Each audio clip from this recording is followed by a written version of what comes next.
परमेश्वर का धन्यवाद देता हूँ प्रभु ने एक बार फिर संडे स्कूल में हमें एक इकट्ठा होने का एक मौका दिया। आइए हम प्रार्थना करते हैं, प्रार्थना करके हम शुरू करते हैं। स्वर्गीय पिता प्रभु जी, हम आपको धन्यवाद देते हैं पिता, अभी तक आपने संभाला परमेश्वर, आपकी भलाइयों के लिए प्रभु हम आपको धन्यवाद देते हैं पिता। जब हम आपके वचन सीखने के लिए इकट्ठे हुए प्रभु, हम एक एक को आप शुद्ध करें, हम एक एक के हृदय को तैयार करें प्रभु, आपके वचन को समझने के लिए प्रभु हम एक एक के आप सहायता करें, हम एक एक से आप बातें करें। आए के सारी बातों को हम आपके हाथ में सौंपते हैं, प्रार्थना प्रभु यीशु मसीह के नाम से आज हम लोग प्रभु यीशु मसीह के उस मृत्यु के विषय में हम लोग आगे की इस घटना में हम लोग पढ़ेंगे, प्रभु यीशु मसीह की मृत्यु। तो उसमें जाते वक्त हम एक बार रिवीजन करते हुए चलते हैं, जो हमने बीते समय में देखा कि यीशु मसीह जब 30 वर्ष की आयु में प्रभु यीशु मसीह ने अपने सेवा कार्य का आरंभ किया। फिर हमने पढ़ा कि यूहन्ना बपतिस्मा देने वाले से जाकर प्रभु यीशु मसीह ने क्या लिया, बपतिस्मा लिया। आप सोच के देखिए, यूहन्ना बपतिस्मा देने वाला मन फिराव का बपतिस्मा देता था। हाँ, प्रभु यीशु मसीह ने तो कोई पाप किया ही नहीं था, बपतिस्मा की कोई आवश्यकता ही नहीं थी, है ना, अगर हम इस प्रकार से देखें। लेकिन वचन में देखते हैं सारी धार्मिकता को पूरा करने के लिए, है ना। फिर आगे जब देखते हैं बड़ी भीड़ प्रभु यीशु मसीह के पीछे थी, बहुत से चेले थे, लेकिन सारी रात प्रार्थना करके, आपको मालूम है प्रभु यीशु मसीह ने 12 चेलों को क्या किया, चुना, जो प्रभु यीशु मसीह के हमेशा संग संग रहते थे, है ना। प्रभु यीशु मसीह ने उनको ट्रेनिंग दिया। फिर बहुत से आश्चर्य कर्म किए, जैसे कि हमने पढ़ा काना जो जगह थी, काना नामक नगर जो था, वहाँ पर विवाह में प्रभु यीशु मसीह ने क्या किया, पानी को दाखरस में बदल दिया, है ना। फिर बीते समय में हमने सीखा था 5 रोटी 2 मछलियों के द्वारा 5000 की भीड़ को प्रभु यीशु मसीह ने क्या किया, भोजन कराया। कोढ़ियों को प्रभु यीशु मसीह ने चंगा किया, अंधों की आंखों को खोला, दुष्ट आत्माओं को निकाला। याईर की 12 वर्ष की जो बेटी थी, है ना, मर गई थी, प्रभु यीशु मसीह ने उसे क्या किया, जीवित किया, है ना। बच्चों से, प्रत्येक बच्चों से प्रभु यीशु मसीह बहुत क्या करते हैं, प्यार करते हैं। ना सिर्फ बच्चों से, संपूर्ण मानव जाति से, है ना। बच्चों में लिखा, परमेश्वर ने जगत से ऐसा प्रेम रखा कि अपना इकलौता पुत्र दे दिया, है ना। तो परमेश्वर के प्रेम को हम देखते हैं कि जब प्रभु यीशु मसीह अपनी सेवकाई में ऐसे आगे बढ़ रहे थे, बहुत भीड़ थी जो प्रभु के क्या जाती थी, पीछे पीछे जाती थी। लेकिन आपको मालूम है कुछ धार्मिक अगुए थे जो प्रभु यीशु मसीह से जलते थे, जलन थी उनके, प्रभु यीशु मसीह के विरुद्ध थे। आपको मालूम है वो कौन लोग थे? हम परमेश्वर के वचन में जब पढ़ते हैं, सदूकी और फरीसी लोग थे। ये प्रभु यीशु मसीह को बिल्कुल क्या नहीं करते थे, पसंद नहीं करते थे। अगर हम इनके इतिहास के बारे में जब हम पढ़ते हैं, सदूकी और फरीसी लोग कौन थे, है ना। आपको मालूम है ये जो 2 मुख्य दल थे, फरीसी और सदूकी लोग, ये धार्मिक भी थे, ये राजनीतिक भी थे, है ना। राजनीति में भी थे, धार्मिक भी थे। और वचन में जब हम इतिहास को जब हम दोनों को लेकर जब हम अध्ययन करते हैं, तो आपको मालूम है परमेश्वर ने सिर्फ मंदिर बनवाया था, है ना। लेकिन ये जो आराधनालय है, जिसको अंग्रेजी में हम बोलते हैं सिनेगॉग, है ना, ये सब चीज़ ये कहाँ से आया? जब हम इसके बारे में देखते हैं, ये भी बंधुआई से, जैसे आराधनालय बंधुआई से आया। बंधुआई के समय में आपको मालूम है यहूदियों में शिक्षाओं में 2 अलग अलग विभाजन हुए वचन को लेकर, जिनमें हम देख सकते हैं फरीसी और सदूकी लोग। तो एक झुंड था जो व्यवस्था, नबियों, इन सबको मानता था। व्यवस्था की पुस्तक को, मूसा के द्वारा दी गई व्यवस्था की पुस्तकों को, नबियों की पुस्तक को, सबको महत्व देता था एक दल, है ना। वहीं दूसरी ओर जब हम देखते हैं, दूसरा दल क्या करता था, सिर्फ मूसा के द्वारा दी गई 5 किताबों को ही महत्व देता था, ना, बाकी नबियों की पुस्तकों को कोई महत्व नहीं देता था। पहला झुंड इतना ज्यादा जलन था अपने विश्वास के लिए कि अपनी जान तक देने को तैयार था। वहीं दूसरा दल परिस्थिति के अनुसार अपने आप को बदलने के लिए तैयार था। इसलिए पहला दल जो था वो विदेशी लोगों को बिल्कुल पसंद नहीं करता था, उनसे अलग रहने के लिए हमेशा कोशिश करता था। वहीं दूसरा दल हमेशा मित्रता का भाव लेकर चलता था। तो यहाँ पर अगर जब इतिहास में जब देखते हैं, जोसेफस जो यहूदी इतिहासकार था, वो हमें 145 ईसा पूर्व की घटना को हमें बताता है कि फरीसी और सदूकी किस प्रकार से अपने आप को अलग किए। अगर आप देखेंगे, फरीसी नाम का अर्थ है अलगदाई। फरीसी जब हम बोलते हैं ना, फरीसी नाम का अर्थ था अलगदाई। तो मकाबियों का जब विद्रोह हुआ था, तो उस समय में फरीसियों ने क्या किया, बाप दादों के ओर से या अपने विश्वास के लिए खड़े हुए, और जब लोगों जब उन पर यहूदी यूनानी रीति रिवाजों को, यूनानी धर्म को जब यहूदियों पर थोपा गया, तो इन्होंने क्या किया, उसका बहुत ही विरोध किया। फरीसी लोगों ने बोला हम दूसरे धार्मिक रीति रिवाजों को, दूसरे धर्म को हम किसी भी रीति से अपनाएंगे नहीं, मकाबियों के विद्रोह के समय में।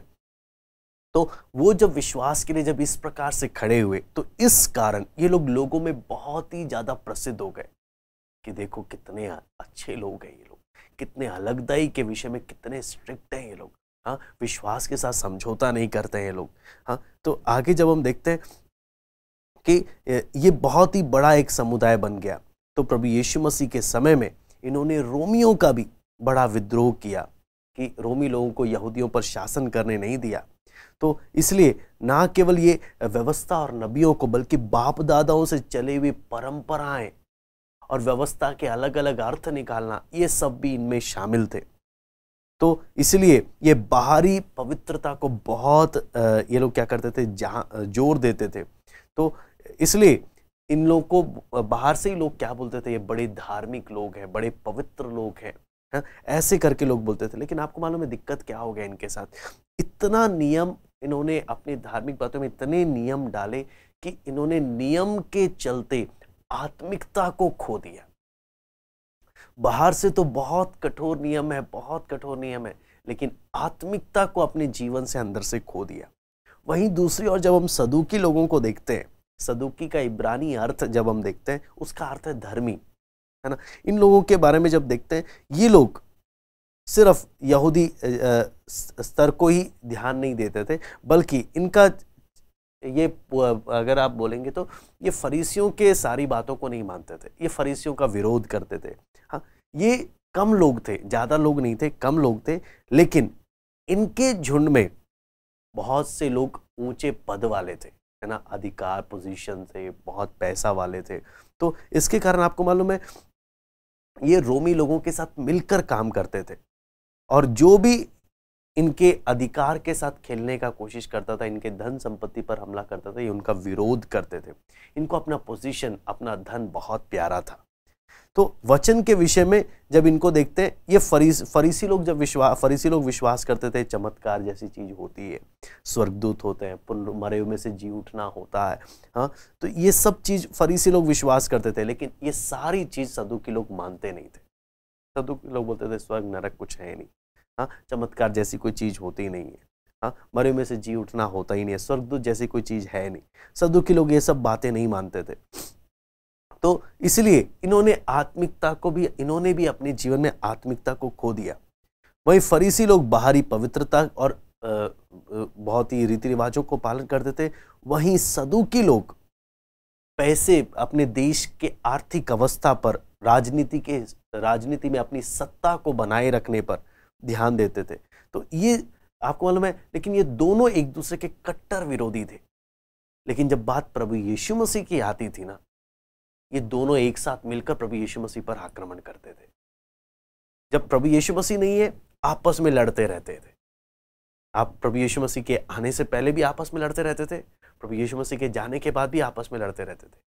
लेकिन जब प्रभु यीशु मसीह अपनी सेवकाई जब कर रहा था, ये दोनों एक साथ, दोनों ने हाथ मिला लिया, दोनों ने हाथ मिलाकर, दोनों मिलकर प्रभु यीशु मसीह के क्या करने लगे, विरोध में खड़े हो गए। तो हमेशा आपको मालूम है ना, हमेशा आते थे ये लोग मिलकर, हाँ, मौका ढूंढते थे कि यीशु को किसी ना किसी बात में फंसाएं, यीशु की परीक्षा लें, हाँ, यीशु पर झूठे आरोप लगाए, खूब मारने का षड्यंत्र क्या क्या नहीं ये लोग रचते थे। लेकिन आपको मालूम है, जब हम परमेश्वर के वचन में हम देखते हैं, प्रभु यीशु मसीह के बहुत से चेले थे, है ना। 12 में से जब प्रभु यीशु ने जब प्रार्थना करके 12 को चुना, तो क्या 12 के 12 अच्छे थे? नहीं। अब अगर हम यहूदा इस्करियोती के बारे में जब वचन में हम देखते हैं, यहूदा इस्करियोती भलों में से नहीं था। इसलिए हम जब परमेश्वर के वचन में जब हम पढ़ने जा रहे हैं, तो अब मैं आपको बताता हूँ, आज जो हम लोग परमेश्वर के वचन में, मैंने आपको कुछ ऐतिहासिक बातें और कुछ परिचय मैंने आपको अभी तक की घटनाओं का दिया, लेकिन अब हम वचन से जो आज के घटना को जब हम समझने जा रहे हैं, वो मत्ती 26 का 14 से लेके 16 की घटना को हम देखेंगे। मत्ती 26 का 14 से लेकर 16 तक। उसके बाद है 47 से 56, फिर 27 से 56, मरकुस 15 का 33 से 39, लूका 23 का 44 से 47 और यूहन्ना 19 का 28 से 37। मतलब मत्ती, मरकुस, लूका, यूहन्ना, अगर आप इन चारों सुसमाचार को देखोगे तो ये चारों सुसमाचार प्रभु यीशु मसीह की मृत्यु की ओर सबसे ज्यादा फोकस कर रहे हैं, सबसे ज्यादा एम्फसाइज कर रहे हैं, सबसे ज्यादा जोर दे रहे हैं कि आप उसकी मृत्यु की उस घटना को देखो।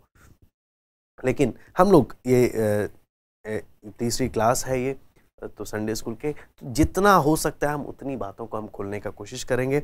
आने वाले समय में आगे की बड़ी क्लासेस में हम और डिटेल में जाएंगे, लेकिन जितना संभव है हम उसको परमेश्वर के वचन में हम लोग देखेंगे। तो यहाँ पर जब हम लोग देखते हैं मत्ती 26 का, सबसे पहले हम लोग निकालेंगे मत्ती 26 का 14 से लेकर 16 तक, उस घटना को हम लोग देखेंगे। मत्ती रचित सुसमाचार 26वां अध्याय, उसका 14 से 16। यहां पे लिखा है, तब यहूदा इस्करियोती ने, जो 12 चेलों में से एक था, प्रधान याजकों के पास जाकर कहा, यदि मैं उसे तुम्हारे हाथ पकड़ा दूं तो मुझे क्या दोगे? उन्होंने उसे 30 चांदी के सिक्के तौलकर दे दिए और वो उसी समय से उसे पकड़वाने का अवसर ढूंढने लगा। आप सोचकर देखिए ना इस यहूदा इस्करियोती को। आपको मालूम है यहूदा नाम का अर्थ, जब हम परमेश्वर के वचन में जब पढ़ते हैं ना, उत्पत्ति की पुस्तक में देखते हैं, यहूदा नाम का अर्थ है स्तुति करना। हाँ, ये जो स्तुति करना इसका नाम का अर्थ है। लेकिन क्या आज कोई अपने बच्चों का नाम यहूदा इस्करियोती रखेगा? हाँ, क्यों? प्रभु यीशु मसीह के साथ ये रहा, वचन सुना, वचन सीखा। हाँ, प्रभु यीशु मसीह के साथ सेवकाई में हर जगह साथ था। हाँ, चमत्कार के अद्भुत कार्य इसने भी अपने जीवन में किए। हाँ, अनुभव किए, देखे। हाँ, ये भी जब प्रभु यीशु मसीह सेवकाई के लिए भेजता था, ये भी गया। हाँ, बाहर से जब दुनिया देखती है, पूरे समय में ये यीशु मसीह के साथ रहने वालों में से था, यीशु मसीह के साथ प्रार्थना करने वालों में से था। ये जा जाकर बीमारों को चंगा करता था, दुष्ट आत्माओं को निकालता था। इतने बड़े बड़े काम जो इसने किए, देखे। लेकिन आखिर ये यहूदा इस्करियोती का अंत कैसे हो रहा? अगर वचन में पढ़ते हैं, फांसी लगाकर मरता। एक बहुत ही डर की बात है। आपको मालूम है, हम सब प्रभु को मानते हैं। मायने ये नहीं रखता कि हमारी शुरुआत कैसी है, मायने ये रखता है कि हमारे जीवन का अंत किस प्रकार से होता। हाँ, आपको मालूम है पाखंड एक ऐसी चीज है कि आप दुनिया में सबको बेवकूफ बना सकते हैं, सबको बेवकूफ बना सकते हैं। दुनिया को लगेगा कि आप बहुत अच्छे हैं, आप बहुत आत्मिक हैं, बहुत ये हैं। जब यूहन्ना को देखते हैं, जब यहूदा इस्करियोती को देखते हैं, लोग क्या क्या नहीं सोचते होंगे। लेकिन आपको सोचो, यहूदा इस्करियोती एक ऐसा व्यक्ति निकला जो यीशु को क्या करने की योजना बना रहा है? पकड़वाने की योजना बना रहा है। क्या दोगे मुझे? प्रभु के पास किस लिए आया? क्या मिलेगा मुझे? हाँ, आप सोच कर देखिए, ये सारी घटनाओं को जब देखते हैं ना, हमारे अंदर एक जीवन में हमने देखना है कि हम प्रभु के पीछे क्यों आए हैं। हाँ, यहाँ पर बहुत सारी बातें इसमें सीखने के लिए, लेकिन एक डर वाली बात है, प्रभु हम एक एक को सहायता कर कि हम अंत तक तेरे वफादार पाए जाए, अंत तक तेरे वफादार। ये नहीं कि शुरुआत अच्छी तो थी, अंत कितना बुरा हो गया। हाँ, आगे जब हम परमेश्वर के वचन में यहूदा इस्करियोती का हमने इसका विश्वास का देखा, आपको मालूम है इससे क्या चीज मालूम चलता है कि हर कोई प्रार्थना में आने वाला है ना, हर कोई जो विश्वासी दिखता है, जरूरी नहीं कि वो सच्चा विश्वासी हो। हाँ, समय आने पर हर एक व्यक्ति अपना रंग दिखा देगा। समय आने पर हम एक एक प्रार्थना करें, प्रभु हम एक एक अंत तक वफादार हो। यहूदा इस्करियोती प्रभु के साथ रहकर भी अगर इतना बड़ा विश्वासघाती हो सकता है, हम एक एक ने ध्यान देना है, हमें कितना डरते हुए, नम्रता के साथ, दीनता के साथ हमें प्रभु के साथ चलना है। आगे जब हम परमेश्वर के वचन में जब हम देखते हैं, आप इसका 47 से लेकर 56, 47 से लेकर 56 तक जब हम इसके आगे की घटना को पढ़ते हैं, वो यह कह ही रहा था कि यहूदा जो 12 में से एक था आया, और उसके साथ प्रधान याजकों और लोगों के पुरनियों की ओर से बड़ी भीड़ तलवारें और लाठियां लिए हुए आई। उसके पकड़वाने वाले ने उन्हें यह संकेत दिया था, जिसको मैं चूम लूं वही है, उसे पकड़ लेना। और तुरंत यीशु के पास आकर कहा, हे रब्बी नमस्कार, उसको बहुत चूमा। यीशु ने उससे कहा, हे मित्र, जिस काम के लिए तू आया है उसे कर ले। तब उन्होंने पास आकर यीशु पर हाथ डाले और उसे पकड़ लिया। यीशु के साथियों में से एक ने हाथ बढ़ाकर अपनी तलवार खींच ली और महायाजक के दास पर चलाकर उसका कान उड़ा दिया। यीशु ने उससे कहा, अपनी तलवार मयान में रख ले, क्योंकि जो तलवार चलाते हैं वे सब तलवार से नष्ट किए जाएंगे। क्या तू नहीं जानता कि मैं अपने पिता से विनती कर सकता हूं और वह स्वर्गदूतों की 12 पलटन से अधिक मेरे पास अभी उपस्थित कर देगा? परंतु पवित्र शास्त्र की वे बातें कि ऐसा ही होना अवश्य है कैसे पूरी होंगी? उस समय यीशु ने भीड़ से कहा, क्या तुम तलवार और लाठियां लेकर मुझे डाकू के समान पकड़ने के लिए निकले हो? मैं हर दिन मंदिर में बैठकर उपदेश दिया करता था और तुमने मुझे नहीं पकड़ा, परंतु यह सब इसलिए हुआ कि भविष्यद्वक्ताओं के वचन पूरे हो। तब सब चेले उसे छोड़कर भाग गए। एक वचन में जब हम पढ़ते हैं, ये एक बहुत ही ध्यान देने योग्य घटना है। यहाँ पर जब परमेश्वर के वचन में देखते हैं, यीशु जानता था कि यहूदा सिपाहियों के साथ, लोगों के साथ आ रहा है। इसलिए आपको मालूम है, गतसमना वाटिका में अक्सर प्रार्थना के लिए वह प्रभु यीशु अपने चेलों के साथ जाया करता था। इस बार यहूदा इस्करियोती साथ में नहीं था, तो यीशु प्रार्थना कर रहा था गतसमना में। चेले सो रहे थे, प्रभु को मालूम था ये आ रहे हैं, इसलिए प्रभु यीशु उनको तैयार कर रहा था कि तैयार हो जाओ, हाँ, क्योंकि वो घड़ी बहुत जल्दी आ रही है। आपको मालूम है ये कौन सिपाही लोग हैं? ये जो मंदिर के रखवाले जो थे, ये वो लोग हैं जो लाठियां, तलवार, ये सब चीज लेकर प्रभु को पकड़ने के लिए आ रहे हैं। लेकिन आपको मालूम है क्यों यहूदा इस्करियोती को आना पड़ा? क्योंकि आपको मालूम है यीशु मसीह बाकी चेलों के समान, बाकी लोगों के समान साधारण वस्त्र पहनते थे। कई बार फिल्मों में आपको अलग से दिखाई देता है, लेकिन यीशु अक्सर सामान्य वस्त्र पहना करते थे, जिससे कई बार क्या हो जाता, पहचानना मुश्किल हो जाता था कि यीशु कौन है। तो इसलिए वो लोग क्या करे, यहूदा इस्करियोती को साथ में लेकर गए। यहूदा इस्करियोती ने क्या संकेत दिया, जिसको मैं चूमूंगा वही होगा। लेकिन सबसे हैरानी वाली बात क्या है कि यहूदा अभी तक यीशु को समझ नहीं पाया, इसीलिए इतनी भीड़, लाठी, हाँ, डंडे, ये तलवार, ये सब लेकर आ रहा। हाँ, उसको लगा कि ये प्रभु यीशु मसीह को गतसमना वाटिका में ढूंढना पड़ेगा, चेले और इन लोगों की लड़ाई होगी, तब जाकर वो यीशु को पकड़ पाएंगे। लेकिन यहां पर इस घटना में जब हम देखते हैं, प्रभु यीशु मसीह खुद आगे आकर शांति पूर्वक अपने आप को आत्मसमर्पण कर रहा है। कोई सिपाही आके जबरदस्ती, हाँ, झट पकड़ नहीं रहे कि भाग ना जाए। यहां पर जब वचन को जब हम ध्यान से पढ़कर समझने की कोशिश करते हैं, प्रभु यीशु मसीह खुद आगे बढ़कर आत्मसमर्पण कर रहा, अपने आप को पकड़वाने दे रहा है। और यहां पर जब देखते हैं कि यहूदा इस्करियोती को आकर चुंबन करने की जरूरत ही नहीं थी। हाँ, यहां पर जब देखते हैं यीशु खुद आकर, अगर आप आगे की घटना को जब हम पढ़ते हैं तो वचन में जब पढ़ते हैं, यीशु खुद आकर, जब सिपाही लोग आए, प्रभु यीशु खुद आकर पूछता है, तुम किसको ढूंढ रहे हो? तो बोलते हैं, हम यीशु नासरी को ढूंढ रहे हैं। यीशु बोलता है, मैं हूं। बोलते साथ सारे के सारे जमीन पर गिर गए। यीशु ने फिर उनसे पूछा, तुम किसको ढूंढ रहे हो? बोलते यीशु नासरी को। बोलता मैं हूं, मैं बोल चुका हूं, अपने आप को मैं समर्पण करता हूं, बाकी मेरे चेलों को जाने दो। वो गिर गए, 2 बार जमीन पे गिरे। आप सोचो, उसके शब्द में इतना ताकत था कि उसके मैं हूं बोलते साथ जमीन पर गिर गए। जिसके शब्द में इतना ताकत है, क्या कोई उसकी अनुमति के बिना उसे पकड़ सकता था? आप खुद सोच कर देखिए, क्या कोई उसकी अनुमति के बिना उसे पकड़ सकता था? नहीं, बल्कि उसने खुद अपने आप को क्या किया? आत्मसमर्पण किया।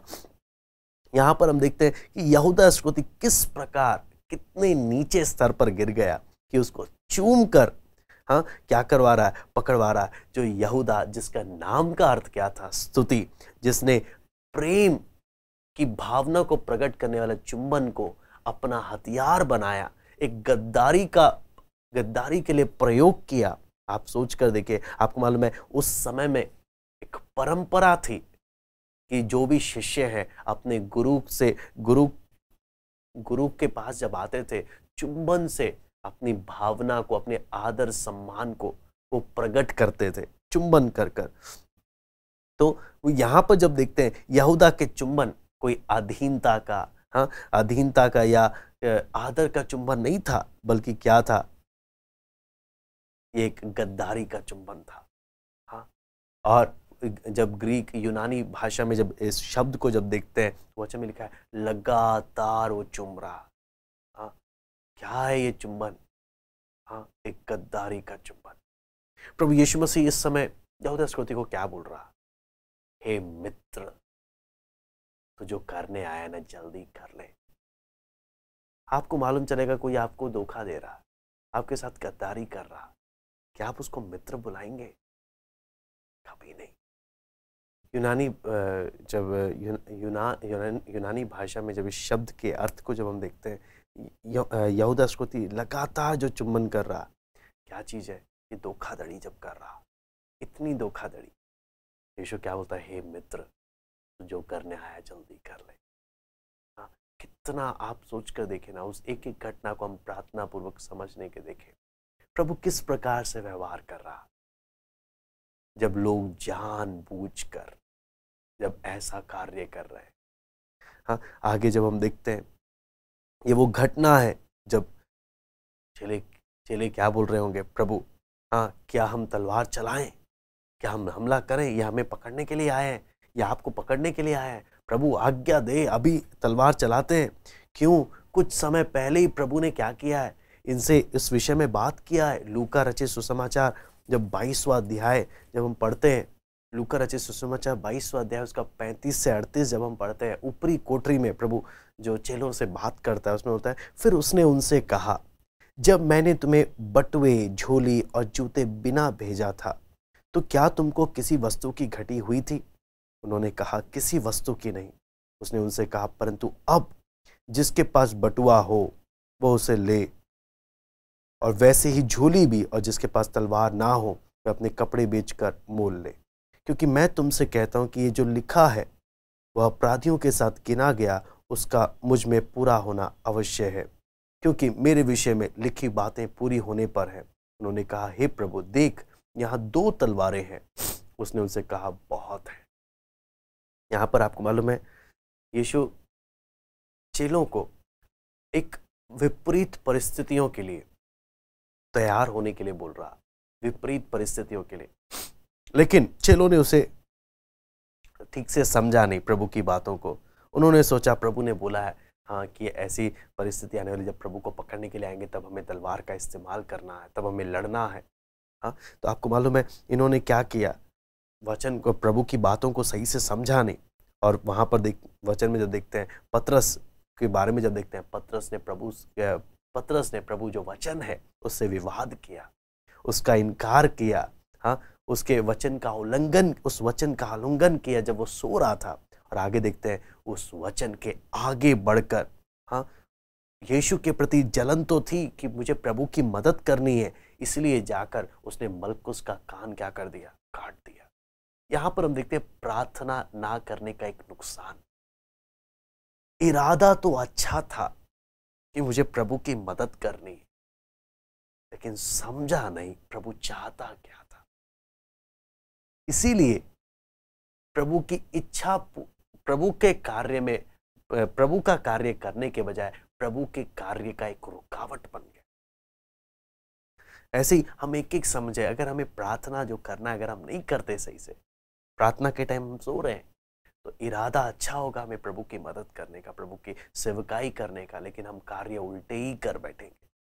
यहाँ पर जब देखते हैं अपनी इस जलन में वो प्रभु की बात, प्रभु से के सामने इंतजार करना भूल गया कि प्रभु मुझसे क्या चाहता है। हाँ, मूसा जैसे मूसा ने मिस्र में किया, आपको मालूम है मूसा ने मिस्र में क्या किया, उसको लगा प्रभु चाहता मैं इस्राएलियों को छुड़ाऊं। हाँ, तुरंत एक मिस्री को क्या कर दिया, इधर उधर देखकर मार डाला। हाँ, तुरंत प्रभु से भी आगे बढ़ने का क्या किया, कोशिश किया। हाँ, एक प्रभु के दास बोलते हैं कि यदि प्रभु यीशु मसीह मलकुस के कान को ठीक नहीं करते ना, 3 की जगह 4 क्रूस कलवरी पर लटके होते। हाँ, लेकिन यहाँ पर जब हम देखते हैं कि सिपाहियों ने अब तक प्रभु यीशु मसीह को पकड़ा क्यों नहीं था, मंदिर में जब वो था, जब वो प्रचार करता था, जब सेवकाई करता था, कितनी बार पकड़ने के लिए महायाजकों ने भेजा, फरीसियों ने भेजा, लेकिन वो प्रभु यीशु को उन्होंने पकड़ा नहीं। क्यों? क्योंकि प्रभु यीशु मसीह के जीवन को जब देखते हैं, हर चीज परमेश्वर के टाइम टेबल के अकॉर्डिंग हो रहा है, कुछ भी दुर्घटना नहीं है, सब चीज पिता के समय के अनुसार प्रभु यीशु मसीह कर रहा। इसलिए जब देखते हैं प्रभु यीशु मसीह के जीवन में जो घटना घट रही है, क्रूस की घटना भी कोई दुर्घटना नहीं है, ये अपॉइंटमेंट है, ये नियुक्त समय था जिसके अकॉर्डिंग, ये परमेश्वर की योजना के अनुसार बुरे लोगों के द्वारा ये कार्य हुआ, जिसके बारे में आप प्रेरितों के काम 2 अध्याय उसका 23वां वचन भी हम पढ़ सकते हैं। प्रेरितों काम 2 अध्याय उसका 23वां वचन, यहां पे लिखा है, उसी यीशु को जो परमेश्वर की ठहराई हुई योजना, यानी परमेश्वर की ठहराई हुई योजना और पूर्व ज्ञान के अनुसार पकड़ाया गया, तुमने अधर्मियों के हाथ से क्रूस पर चढ़वा कर मार डाला। यानी यहां पे साफ साफ लिखा है, यीशु को जो परमेश्वर की ठहराई हुई योजना और पूर्व ज्ञान के अनुसार क्या किया, पकड़ाया। मतलब कोई दुर्घटना नहीं है जो प्रभु यीशु पकड़ाया गया, सब कुछ परमेश्वर की ठहराई हुई योजना के अनुसार एक एक घटना हम प्रभु यीशु मसीह के जीवन में देखते हैं। क्यों? प्रभु ने कोई व्यवस्था का कोई चीज तोड़ा नहीं, कोई अपराध नहीं किया। हाँ, लेकिन उसको किसके तरफ व्यवहार किया गया, जैसे चोर को पकड़ते हैं, जबकि चोर कौन था, यहूदा इस्करियोती खुद। हाँ, लेकिन आपको मालूम है जब चेलों ने बोला प्रभु हम तेरे को कभी छोड़कर नहीं जाएंगे, लेकिन जब देखते हैं जब प्रभु पकड़ा गया, जब प्रभु ने ऐसी बातें बोली, हाँ, चेले क्या हो गए, सबके सब भाग गए। हाँ, सबके सब भाग गए।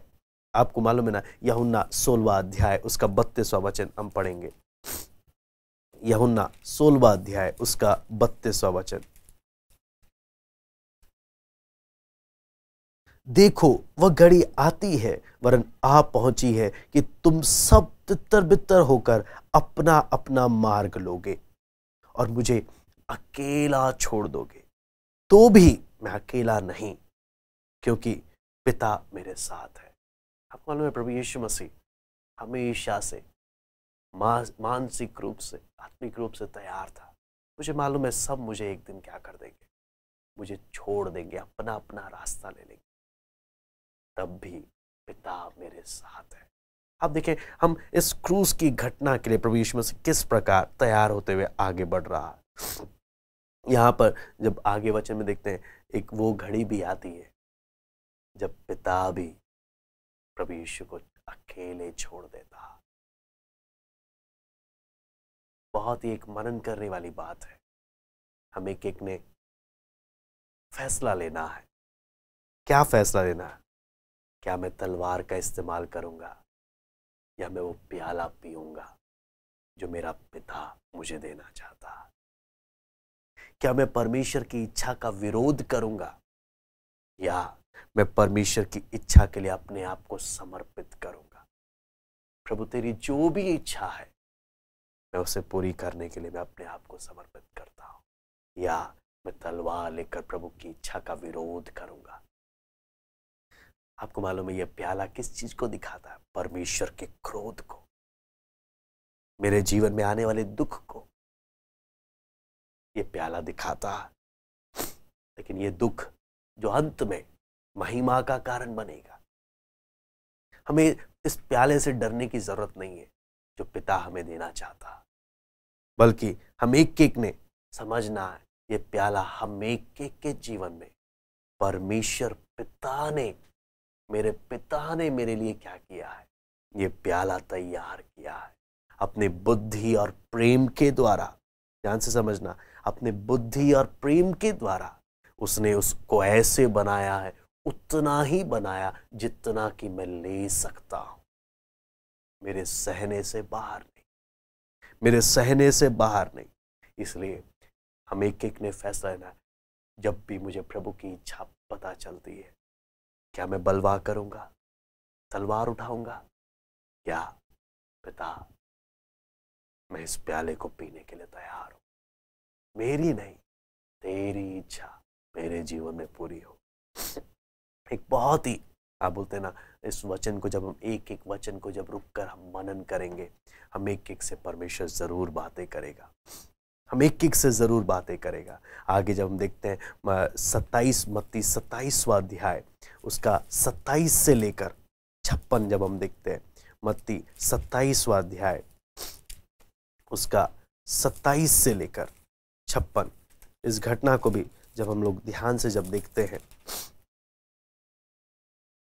ये एक पूरा एक उस घटना को है जो आपने इसको पढ़ सकते हैं। तब हाकिम के सिपाहियों ने यीशु को किले में ले जाकर सारी पलटन उसके चारों ओर इकट्ठी की और उसके कपड़े उतारकर उसे लाल रंग का बागा पहनाया और कांटों का मुकुट गूंद कर उसके सिर पर रखा और उसके दाहिने हाथ में सरकंडा दिया और उसके आगे घुटने टेक कर उसे ठट्टों में उड़ाने लगे और कहा, हे यहूदियों के राजा नमस्कार, और उस पर थूका और वही सरकंडा लेकर उसके सिर पर मारने लगे।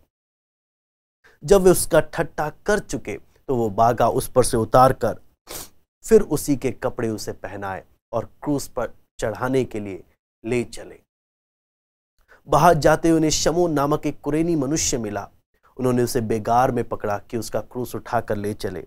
उस स्थान पर जो गुलगुता अर्थात खोपड़ी का स्थान कहलाता है पहुंचकर उन्होंने पित्त मिलाया हुआ दाखरस उसे पीने को दिया, परंतु उसने चख कर पीना ना चाहा। तब उन्होंने उसे क्रूस पर चढ़ाया और चिट्ठियां डालकर उसके कपड़े बांट लिए और वहां बैठकर उसका पहरा देने लगे और उसके दोष पत्र पर उसके सिर के ऊपर लगाया कि यहूदियों का राजा यीशु है। तब उसके साथ 2 डाकू, एक दाहिने और एक बाएं, क्रूसों पर चढ़ाए गए। आने जाने वाले सिर हिला हिला कर उसकी निंदा करते थे। यह कहते थे, हे मंदिर के ढाने वाले और 3 दिन में बनाने वाले, अपने आप को तो बचा।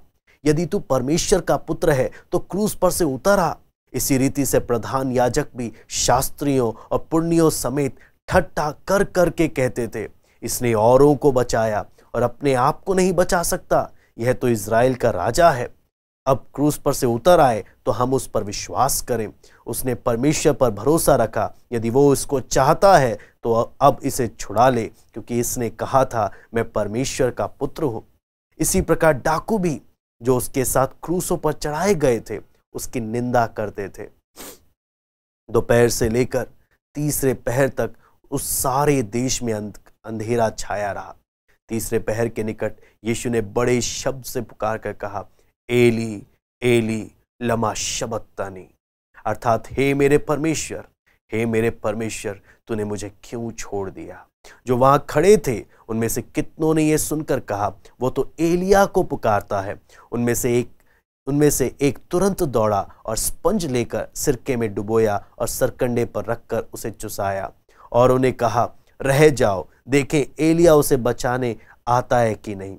तब यीशु ने फिर बड़े शब्द से चिल्लाकर प्राण छोड़ दिए और देखो, मंदिर का पर्दा ऊपर से नीचे तक फटकर 2 टुकड़े हो गया और धरती डोल गई और चट्टानें तड़क गईं और कब्रें खुल गईं और सोए हुए पवित्र लोगों में के बहुत से शव जी उठे। और उसके जी उठने के बाद वे कब्रों में से निकलकर पवित्र नगर में गए और बहुतों को दिखाई दिए।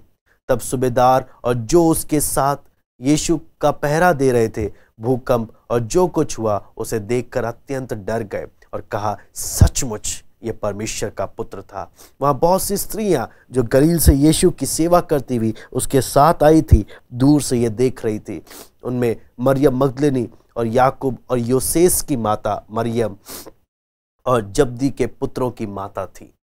यहाँ पर भी जब हम परमेश्वर के वचन में आगे की घटना को जब देखते हैं, किस प्रकार एक एक घटना परमेश्वर के वचन में हम देखते हैं हो रही है, तो यहाँ पर जब हम देखते हैं सबसे पहला जो दोष पत्र प्रभु यीशु मसीह का लगाया गया उसके सिर पर, वो क्या था, उसके क्रूस पर जो लगाया गया वो क्या था, ये यहूदियों का राजा है।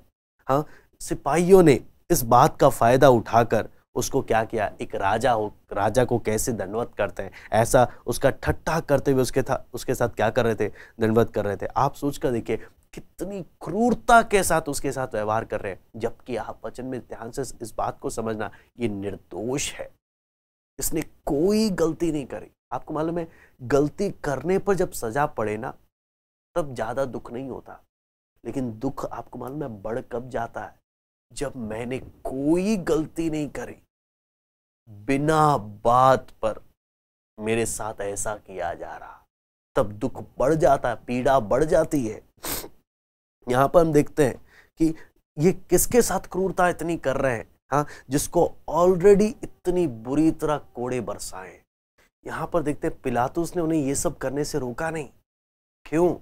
उसने पहले ही हाथ धो दिया, अपने आप को उनसे क्या कर दिया, पीछा छुड़ा दिया। आप देखें किस प्रकार यीशु की को सताया जा रहा।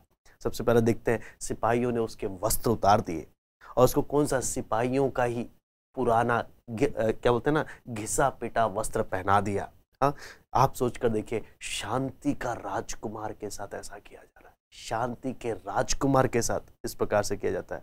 हाँ, एक ऐसा वस्त्र जिसे जो अपनी वर्दी घिसी पिटी वर्दी का वस्त्र उनको पहना दिया।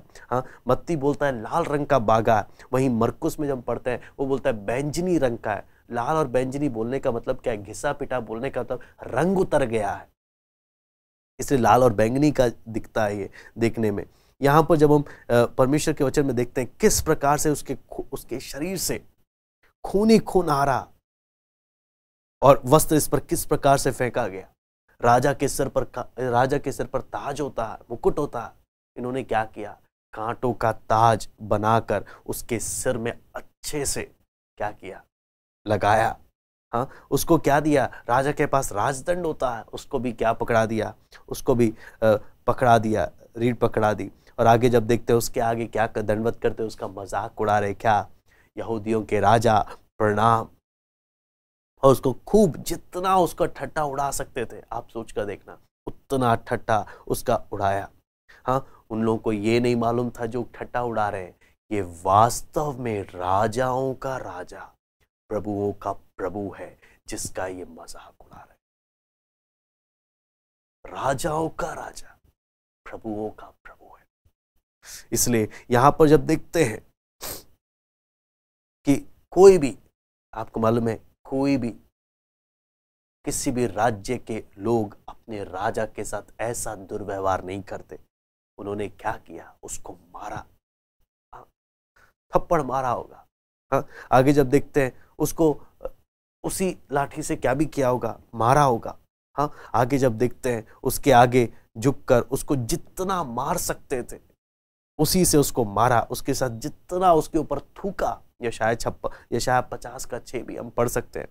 तो यहां पर देखते हैं जितना उसको पीड़ा दे सकते थे उसको पीड़ा दिया। लेकिन पहला पत्रस 2:18 जब हम पढ़ते हैं, पहला पत्रस 2:18 जब हम देखते हैं प्रभु यीशु मसीह का रिएक्शन इस समय में, इन सारी घटनाओं में प्रभु यीशु मसीह क्या करता रहा। हाँ, पहला पत्रस 2:18 में जब हम देखते हैं, नहीं, पहला पत्रस 3:18, सॉरी मिसप्रिंटेड है। इसलिए कि मसीह ने भी, अर्थात अधर्मियों के लिए धर्मी ने, पाप के कारण एक बार दुख उठाया ताकि हमें परमेश्वर के पास पहुंचाए। वो शरीर के भाव से तो घात किया गया, परंतु आत्मा के भाव से जिलाया गया। हाँ, दुख उसने उठाया। हाँ, जितना दुख उठा सकते हैं उसने उठाया, लेकिन बदले में उसने कुछ उल्टा व्यवहार नहीं किया।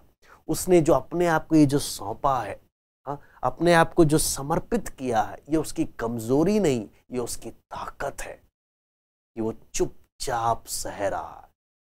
चाहता तो एक क्षण भर में क्या कर सकता था, मार सकता। जब चेलों ने तलवार निकाला, प्रभु ने क्या बोला, यदि मैं चाहूं, एक बार बोलूंगा 12 पलटन से अधिक स्वर्गदूत आ जाएंगे। एक पलटन में 6 से 12,000 सिपाही होते हैं। हाँ, 12 पलटन की स्वर्गदूत की सेना खड़ी हो जाएगी। एक स्वर्गदूत की ताकत 1,85,000 को मारने की है। 12 पलटन होगी क्या, पूरी पृथ्वी सफाया कर देगी। लेकिन ये जो अपने आप को समर्पित करके ये सब कुछ जो सह रहा है, ये इसकी कमजोरी नहीं, ये आपके और मेरे प्रति उसका प्रेम है, जो उसे सब कुछ सहने के लिए विवश कर रहा है। आगे जब देखते हैं क्रूस के बारे में जब पढ़ते हैं, एक अपराधी को सबसे ज्यादा शर्मिंदगी और दर्द भरा अगर कोई सजा हो सकता है, वो था क्रूस का सजा। यहां पे लिखा है, वचन ये नहीं बोलता कि यीशु क्रूस पर सीधा मरा। वचन में लिखा है, जब फिलिपियों 2:8 में होता है, हाँ, क्रूस की मृत्यु भी यीशु ने सह ली। क्यों? क्रूस सबसे निंदनीय, सबसे बुरी तरह अगर ताड़ना जो दी सकती है, वो मृत्यु भी उसने क्या कर ली, सह ली।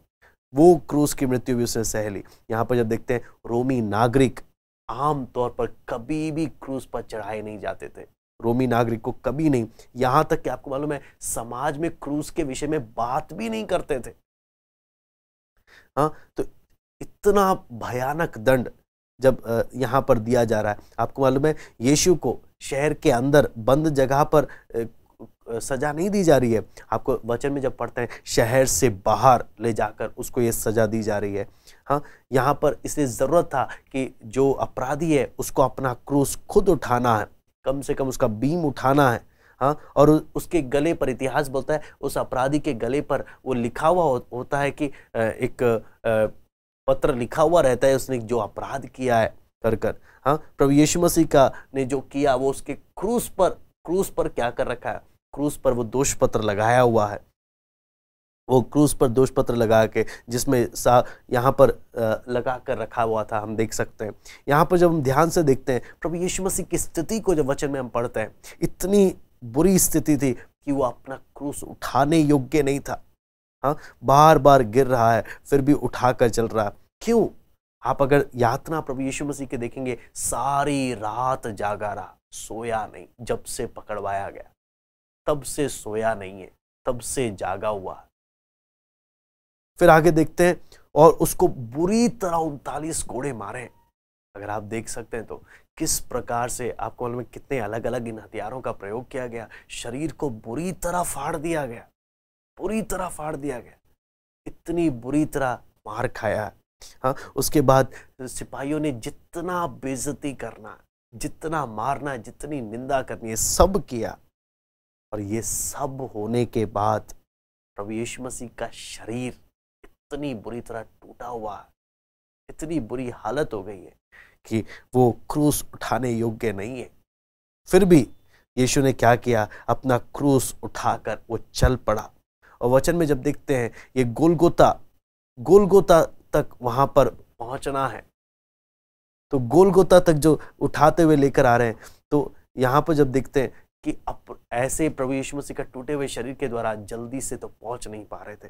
यहाँ पर जब देखते हैं, इन लोग का फसह आने वाला है, फसह का पर्व है, तो ये लोग देर नहीं कर सकते, जल्दी से जल्दी सजा देना है, क्योंकि यहूदी लोग अपने आप को अपवित्र नहीं करना चाहते थे।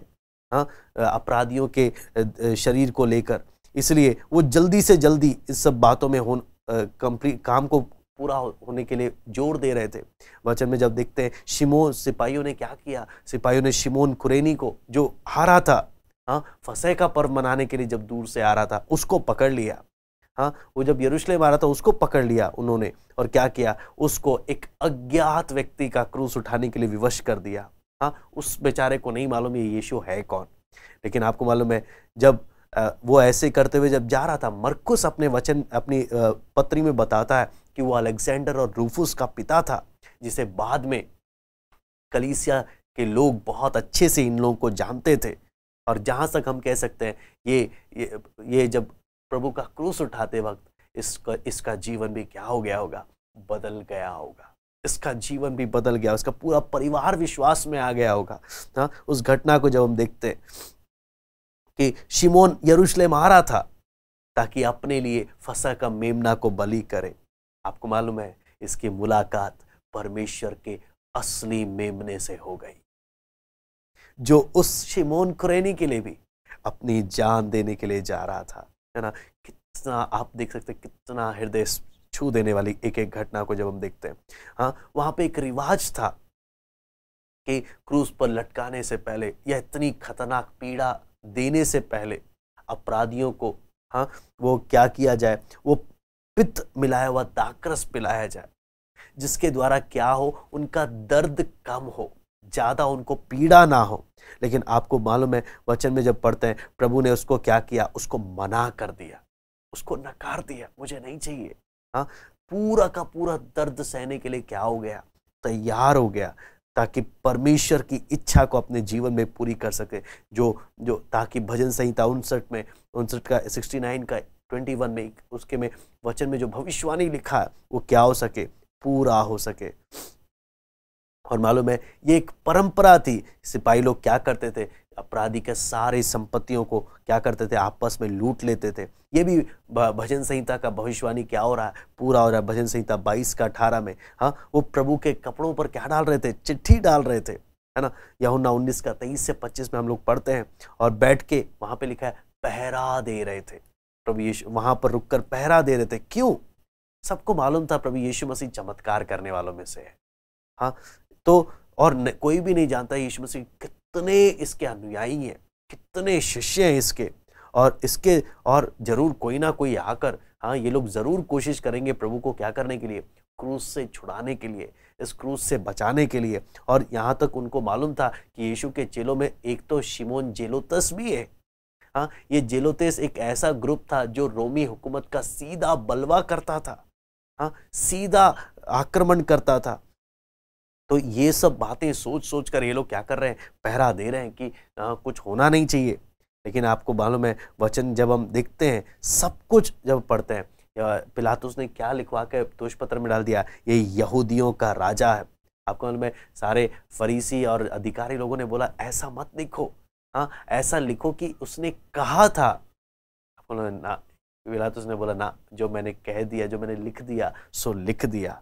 हाँ, आपको मालूम है, एक एक बात जब वचन में जब हम पढ़ते हैं, क्या हुआ, परमेश्वर की इच्छा के अनुसार हुआ। आपको मालूम है, फर्स्ट गॉस्पेल ट्रैक्ट बन गया जो पिलातुस ने लिखा, जिसे पढ़कर, हाँ, बगल वाला अपराधी, बगल वाला डाकू, हाँ, बगल वाला चोर क्या हो गया, विश्वास में आ गया। और उसने प्रभु से कहा, प्रभु हो सके तो मुझे अपने राज्य में क्या करना, मुझे स्मरण करना। यहां पर जब आगे देखते हैं, यहूदी लोग जब उसका ठट्टा उड़ा रहे थे, आगे की घटना में जब देखते हैं, आपको मालूम है, ये मैंने आपको बोला, ये बिल्डिंग के अंदर प्रभु यीशु मसीह को सजा नहीं दी जा रही है, एक ऐसी जगह में, एक पब्लिक हाईवे में, इतनी दूर जगह पर, कि आपको मालूम है, ये वो जगह है कि आप उससे अनुमान लगा सकते हैं कि जो लिखा हुआ था दोष पत्र, उसमें इब्रानी में लिखा है, यूनानी में लिखा है, लातीनी भाषा में लिखा है। इससे क्या चीज अंदाजा लगा सकते हो, इससे क्या चीज आप समझ सकते हो इतिहास से, कि ये वो जगह थी जहां से दुनिया भर के लोगों का आने जाने का रूट था। वो दुनिया भर के आने जाने वाले लोगों का रूट था। जो भी कोई इज़राइल में से होकर, यरूशलेम से होकर वे उधर से जाना है, वो उस रूट से जाता था। और हर कोई चलता फिरता क्या कर रहा है, सिर हिलाता हुआ, ठट्टे में उड़ाता हुआ, मजाक उड़ाता हुआ क्या कर रहा, जा रहा। ये खोपड़ी का स्थान कितना एक आप समझ सकते हैं। इसलिए भजन संहिता 22 का 6 से 8 में, हाँ, भीड़ उसका क्या कर रही है, ठट्टा उड़ा रही है। वो भविष्यवाणी क्या हो रहा है, हम पूरा होते हुए देख रहे हैं। आपको मालूम है, यहूदी अगुए भी साथ मिलकर, हाँ, प्रभु को उसके वायदों को स्मरण दिला रहे। तूने तो कहा था, हाँ, इस मंदिर को गिरा दे, 3 दिन में खड़ा कर दूंगा। हाँ, तूने तो ये कहा था, हाँ, मत्ती 22 का 61, यूहन्ना 2 का 19, हाँ, तू उतर आ, तू साबित कर दे कि तू सच में कौन है, परमेश्वर का पुत्र है। लेकिन आपको मालूम है, वो क्रूस पर क्यों लटका रहा, ताकि वो क्रूस पर इसीलिए लटका रहा ताकि आपका और मेरा क्या हो सके, उद्धार हो सके। हाँ, यहूदी अगुओं ने मजाक उड़ाते हुए क्या बोला, अगर तू उद्धार करता है तो अपने आप को, और तू औरों को तो बचाता है, अपने आप को भी बचा कर दिखा। उसने दूसरों को बचाया। अगर वो अपने आप को बचाता, हम उस घटना को देखते हैं, अगर वो अपने आप को बचाता, वो कभी भी हमें नहीं बचा पाता। हाँ, वो इसलिए नहीं आया कि अपनी जान को बचाए, बल्कि इसलिए आया कि पापियों के उद्धार के लिए, उनकी छुड़ौती के लिए अपने प्राण को दे। हाँ, बहुतों की छुड़ौती के लिए अपना प्राण दे। आगे जब हम देखते हैं पिता के द्वारा भी त्याग दिया गया, इस घटना को भी जब देखते हैं कि सुबह 9 बजे की बात है, प्रभु यीशु मसीह को क्रूस पे लटकाया गया सुबह 9 बजे। हाँ, दोपहर का जब समय हो गया, सुबह 9 बजे से दोपहर का टाइम जब हो गया, हाँ, वो धूप में, कड़ी धूप में जब लटका हुआ है, अचानक से हम देखते हैं 3 घंटे के लिए एक अंधकार छाया हुआ है। 3 घंटे के लिए एक अंधकार छाया हुआ है। यहाँ पर कोई एक्लिप्स नहीं हो रहा। हाँ, कोई बोलते हैं कोई रेतीला तूफान नहीं आ रहा जिसकी वजह से अंधकार छा गया। यहाँ पर आप समझ सकते हैं ये 3 घंटे का जो अंधकार है, स्वर्ग के द्वारा भेजा गया अंधकार है। हाँ, पूरी सृष्टि उस घटना को देखकर अपना, सूर्य भी अपना मुंह छिपा रहा। हाँ, पूरा अंधकार क्यों? ये जो क्रूस पर लटका है, ये सृष्टि करता है। अपनी सृष्टि के लिए वो अपनी जान दे रहा है। यहाँ पर जब देखते हैं, अगर आप पुराने नियम में वचन, जब आप निर्गमन की पुस्तक पढ़ते हैं, आपको मालूम है फसह से पहले 3 दिन का अंधकार मिस्र में छाया रहा था। हाँ, फसह का मेमना वो काटने से पहले, यहाँ पर जब देखते हैं परमेश्वर का मेमना जगत के पापों के लिए अपनी जान देने से पहले 3 घंटे का अंधकार छाया है। यहाँ पर वचन में देखते हैं ये अंधकार के आने से पहले 3 बातें प्रभु यीशु मसीह ने क्रूस पे लटकी, जब वो उसको क्रूस पर चढ़ा रहे थे, प्रभु यीशु मसीह ने लगातार क्या प्रार्थना किया? हे पिता, इन्हें क्षमा कर, इन्हें क्षमा कर, क्योंकि ये नहीं जानते ये क्या कर रहे हैं। हाँ, उसने क्या किया? उसने मन फिराए हुए डाकू को भी, उस चोर को भी क्या बोला कि आज ही तू मेरे साथ स्वर्ग लोक में होगा। उसने अपनी माता को भी अपने प्रिय चेले के हाथ में क्या कर दिया? सौंप दिया। लेकिन जब अंधकार छाया रहा, यीशु 3 घंटे के लिए शांत है, 3 घंटे के लिए चुप है। हाँ, जब अंधकार चला गया, तब यीशु जोर से पुकारते हुए कह रहा, हे मेरे परमेश्वर, हे मेरे परमेश्वर, तूने मुझे क्यों छोड़ दिया? मैं सारी बात शुरू से लेकर अंत तक तेरा आज्ञाकारी बनना रहा, लेकिन तूने मुझे क्यों छोड़ दिया? लोग छोड़ दे चलेगा, लेकिन तू मुझे ना छोड़। आपको मालूम है यीशु के लिए सबसे ज्यादा पीड़ादायक कौन सी घटना थी? जब पिता ने छोड़ दिया। सबसे पीड़ादायक। आपको मालूम है हमारे साथ कई बार क्या होता है? पिता छोड़ दे, हमें फील नहीं होता, हमें एहसास नहीं होता कई बार, लेकिन लोग छोड़ दे तो हमें बड़े जल्दी बुरा लग जाता। हम लोगों को अपने साथ रखना चाहते हैं, लेकिन परमेश्वर हमसे दूर है, हमें फर्क नहीं पड़ता। यहाँ पर प्रभु यीशु मसीह को क्या लोग छोड़ दे फर्क नहीं पड़ता, लेकिन पिता कुछ घंटे के लिए छोड़ दे, इसका सहने से बाहर हो गया। यहाँ पर जब देखते हैं भजन संहिता, ये भी बात हम देखते हैं भजन संहिता 22 का 1 से, जब हम उस बात को प्रभु हम वचन में पढ़ते हैं। 2 कुरिन्थी 5 का 21 इस घटना को बताता है। हाँ, प्रभु यीशु मसीह हमारे लिए पाप बन गया। हाँ, पिता ने त्याग दिया। ये अंधकार न्याय की छाया को न्याय की बात को प्रकट करता है। गलाती 3 का 13 बोलता है, वहां पे हम पढ़ते हैं, वो प्रभु यीशु मसीह हमारे लिए श्रापित हो गया, हमारे लिए श्रापित हो गया। ये सारी घटना को जब देखते हैं, पवित्र परमेश्वर किस प्रकार जो पाप बन गया, जो श्रापित हो गया, किस प्रकार प्रेम के साथ देख सकता है, छोड़ दिया। हाँ, यहाँ पर जब देखते हैं प्रभु यीशु मसीह इब्रानी भाषा में एली एली लमा शबक्तानी बोल रहा। हाँ, आपको मालूम है देखने वालों को समझ नहीं आया, इसलिए नहीं समझ में, इसलिए उन्होंने क्या सोचा कि ये एलिया को बुला रहा है। हाँ, लेकिन भजन संहिता 22 अगर ध्यान से पढ़े होते उनको समझ में आता वो क्या कह रहा था। फिर उसके बाद प्रभु यीशु मसीह 3 बार और बोलता, मैं प्यासा हूं। भजन संहिता 69 का 21 में जो बात लिखा है उस भविष्यवाणी को पूरा करते हुए, हाँ, लोगों ने उस पर तरस खाकर उसको पीने के लिए दिया, लेकिन उसने क्या किया, उसने स्वीकार नहीं किया, उसने चक्कर छोड़ दिया। लेकिन आगे जब देखते हैं, उन्होंने सोचा कि हम रुक कर देखते हैं एलिया आता है कि नहीं आता, हम देखें। लेकिन आपको मालूम है, यीशु फिर जोर से चिल्लाया, हाँ, क्या बोलता है, हे पिता, ये सब कुछ पूरा हुआ, पिता मैं अपनी आत्मा तेरे हाथ में सौंपता हूं। और ऐसे कर कर सब कुछ पूरा हुआ बोलकर अपने इच्छा से अपने प्राण को, वहां पर देखते हैं, पिता के हाथ में अपनी आत्मा को सौंप कर वो मरता है। बेशक वो अपनी दुर्बलता में क्रूस पर चढ़ाया गया, लेकिन अपनी सामर्थ के साथ वो मरा। आगे जब देखते हैं, ये आगे जब परमेश्वर के वचन में देखते हैं, 3 चमत्कार उस समय में हो रहे हैं। सबसे पहला हम देखते हैं, मंदिर का पर्दा ऊपर से नीचे तक फट रहा है, हाँ, भूकंप हो रहा है, बहुत सी कब्रें खुल रही हैं। और आगे जब हम देखते हैं, मरे हुए में से बहुत से लोग जी उठ रहे हैं। ये सारी बातें क्या चीज की ओर इशारा कर रही है? ऊपर से नीचे तक जो मंदिर का पर्दा फटा, क्या बोलता है? परमेश्वर के पास जाने के लिए अब रास्ता खुल गया। अब पापी मनुष्य सीधा परमेश्वर के साथ संगति कर सकता है।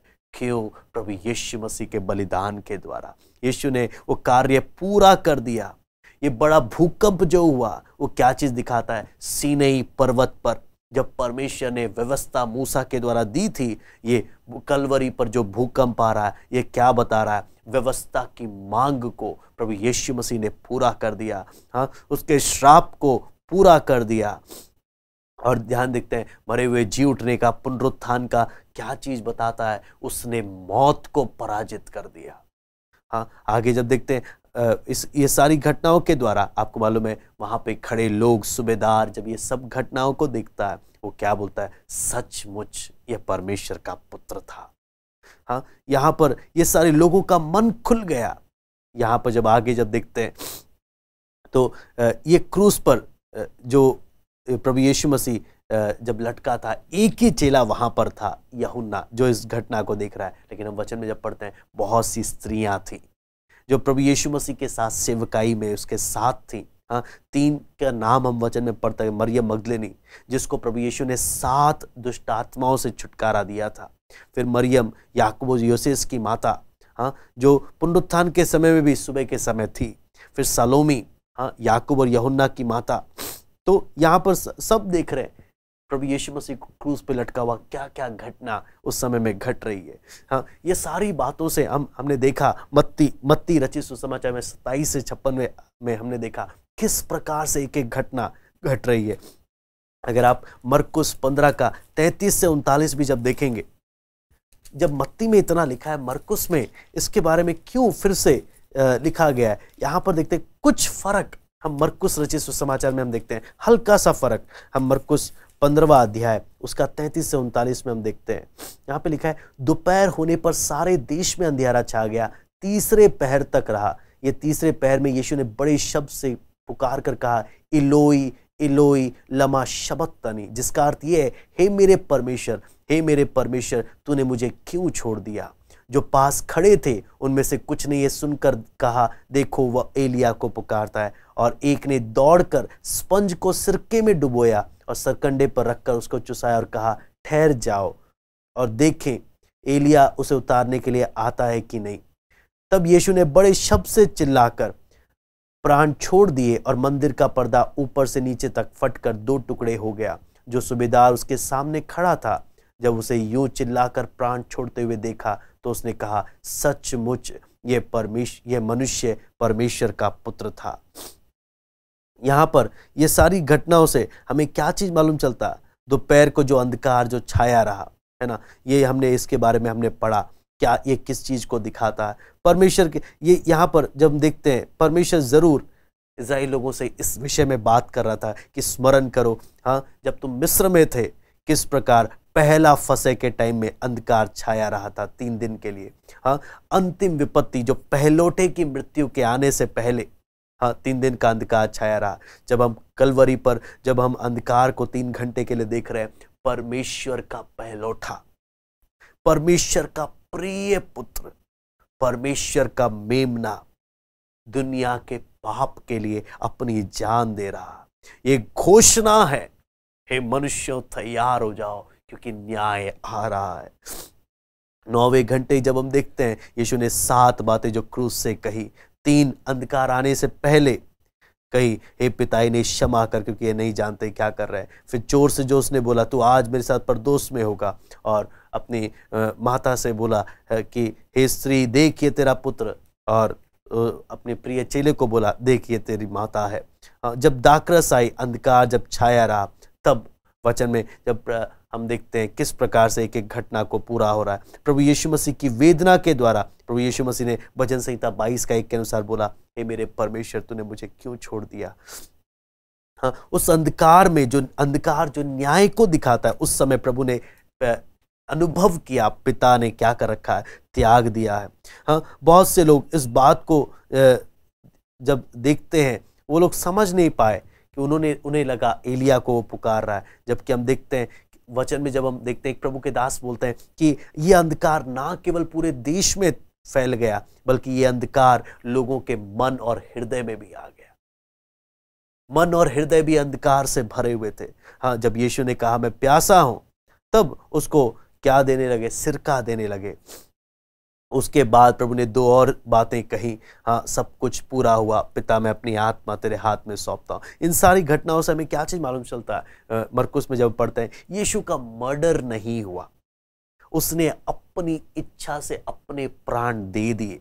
हाँ, दुनिया के लिए, हाँ लोगों के पापों के लिए उसने अपने आप को बलिदान दिया। हाँ, उसकी मृत्यु के पश्चात जो भूकंप हुआ, मंदिर का पर्दा ऊपर से नीचे फटा, ये सारी बातें हमने देखी। ये किस प्रकार जो श्राप था, जो व्यवस्था की मांग थी, सब कुछ प्रभु ने पूरा किया। एक व्यक्ति किस प्रकार परमेश्वर के पास आ सकता, सारे व्यवस्था को आपको मालूम है। लेकिन सबसे हैरानी की यहाँ पर सबसे एक मुख्य बात क्या है, एक रोमी सूबेदार ये सब देखते हुए क्या कर रहा है, हैरानी के साथ क्या बोलता है, सचमुच ये परमेश्वर का पुत्र है, सचमुच।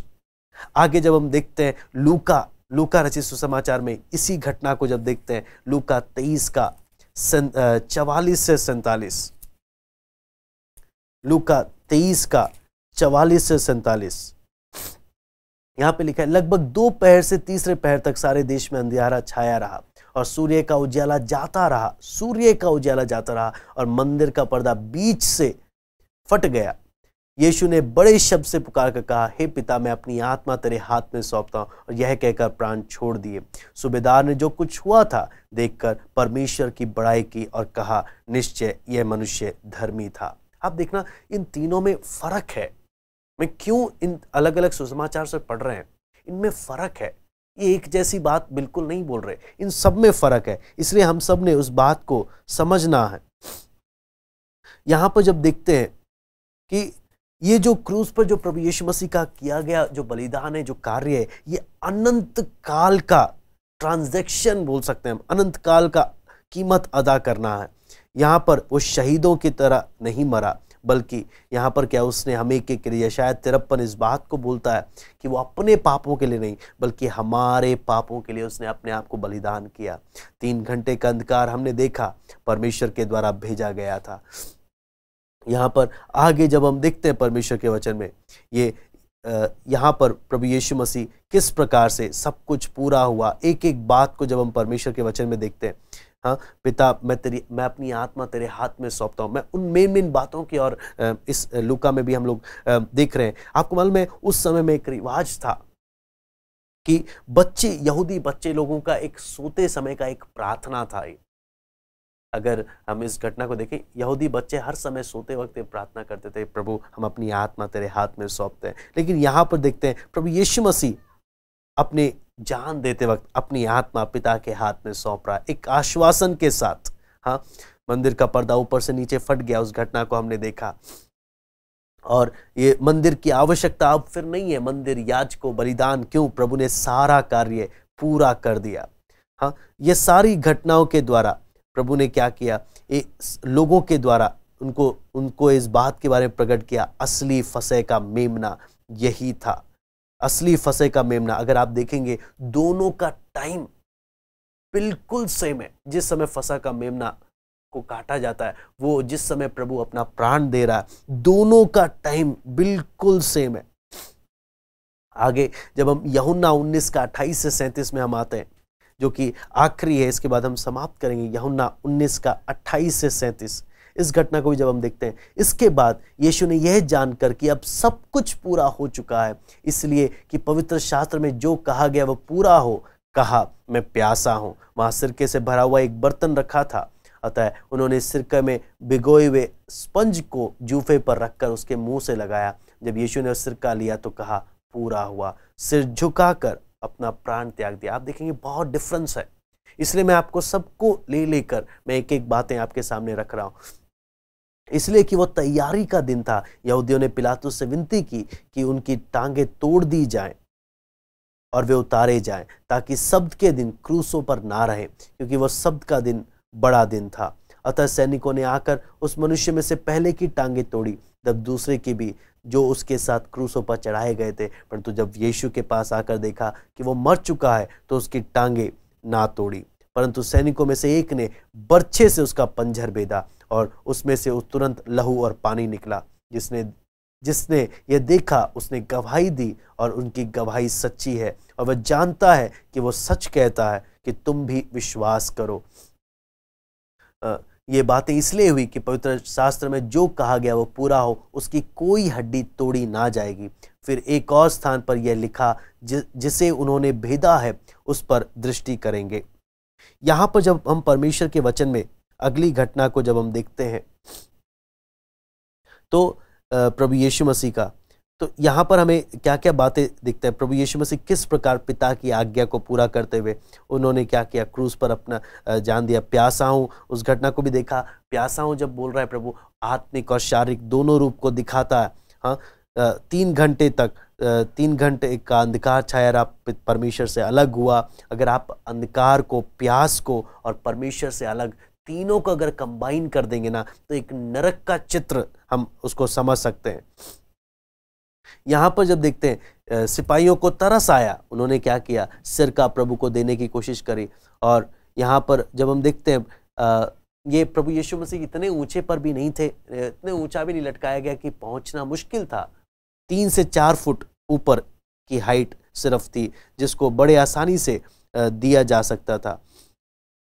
यहाँ पे बहुत सारी, अगर वचन में आप आने वाली क्लासेस में देखेंगे, बहुत सारी भविष्यवाणियाँ एक एक घटना में, जो परमेश्वर के वचन प्रभु यीशु मसीह के इस क्रूस की घटना को पूरा कर रहा। यीशु ने जो 7 वचन कहे, उस 7 के बहुत सारी बातें, जिसमें हम बहुत सारी बातें अपने आत्मिक जीवन के लिए सीख सकते हैं। लेकिन जितनी इस समय हमें आवश्यक है, उस बात को हम लोग गौर करते हुए हम लोग आगे बढ़ेंगे। यहाँ पर जब देखते हैं प्रभु यीशु मसीह की मृत्यु, इस घटना को जब हम देखते हैं कि यूहन्ना रचित सुसमाचार में प्रभु यीशु मसीह ने अपने मृत्यु के विषय में अलग अलग उदाहरण दिया। उदाहरण के लिए मेमना का मरना, मंदिर का ढाया जाना, सर्प का ऊपर उठाया जाना, हाँ, और चरवाहे द्वारा अपनी जान देना, बहुत सारी बातें। लेकिन आपको मालूम है, बहुत से लोगों को लगता था प्रभु यीशु मसीह सच में क्रूस पे मरा नहीं, वो सिर्फ नाटक कर रहा था या बेहोश था। चेलों ने आकर बाद में उसे क्या कर दिया, उसे छुड़ाया। जब उसे होश आया तब क्या हुआ, जिंदा है जिंदा कर कर झूठे दावे करने लग गए। लेकिन वचन में जब हम देखते हैं कि उसकी मृत्यु एक ठोस प्रमाण थी, उसकी मृत्यु एक ठोस प्रमाण थी कि वो सचमुच क्या हुआ, हमारे अपराधों के लिए। मसीह विश्वास, यहूदी इतिहास, रोमी इतिहास इस बात की गारंटी देता है कि प्रभु यीशु मसीह जो परमेश्वर का मेमना था, हमारे लिए क्या हुआ, हमारे लिए उसने अपनी जान दी। हाँ, उसके बाद परमेश्वर के वचन में जब देखते हैं कि सबसे हैरानी की घटना यहाँ पर हम देखते हैं कि प्रभु सिपाहियों ने वो कार्य नहीं किया जो उनको आज्ञा दी गई थी कि टांगे तोड़नी। वो बाकी दोनों की उन्होंने टांगे तोड़ी, लेकिन यीशु की टांगे उन्होंने नहीं तोड़ी। और सबसे हैरानी के उन्होंने क्या किया, उन्होंने वो किया जो उनको बोला नहीं गया था। क्या किया, पिंजर में भाला छेदा। आपको मालूम है क्यों? सिपाहियों को नहीं मालूम था, लेकिन भविष्यवाणी में कहा गया था परमेश्वर उसकी एक भी टांगे तोड़ी नहीं जाएंगी, उसकी कोई हड्डी तोड़ी नहीं जाएगी। हाँ, आपको मालूम है रोमी हुकूमत पिलातुस ने आज्ञा दिया था टांगे तोड़ दो। हाँ, उनको आज्ञा दिया गया था, लेकिन सिपाहियों ने कहना नहीं माना। क्यों?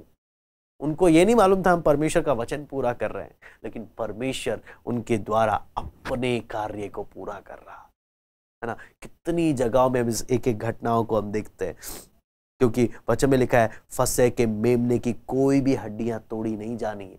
ये नियम था और एक एक बात परमेश्वर के वचन के अनुसार इस घटना में हो रहा। एक एक बात आगे इन एक एक बातों को अगर हम देखने लगे तो सब में बहुत सारे आत्मिक अर्थ हैं, लेकिन हमारे पास उतना समय नहीं कि हम उन एक एक बातों को अभी इसी समय हम लोग सीखें। लेकिन मेरा विश्वास है आने वाले समय में हम एक एक बातों को हम देखेंगे जो चमत्कार हुए, है ना। वो सारे चमत्कारों के एक एक आत्मिक अर्थ थे, लेकिन प्रभु यीशु मसीह की मृत्यु मुख्य बात जब हम देखते हैं, प्रभु यीशु मसीह की मृत्यु, वहाँ पे खड़ा सूबेदार, यूहन्ना, स्त्रियां, सब ने देखकर एक एक घटनाओं को जब देखा, एक बात तो समझ में आ गई, ये जो क्रूस पर लटका है, क्यों ये जो मरा। आपको मालूम है आम तौर पर जैसे क्रूस पे लटकाते हैं वो जल्दी से नहीं मरते, उनको कितने दिन हफ्ते हो जाते हैं क्रूस पे लटक कर तड़प तड़प कर मरने के लिए।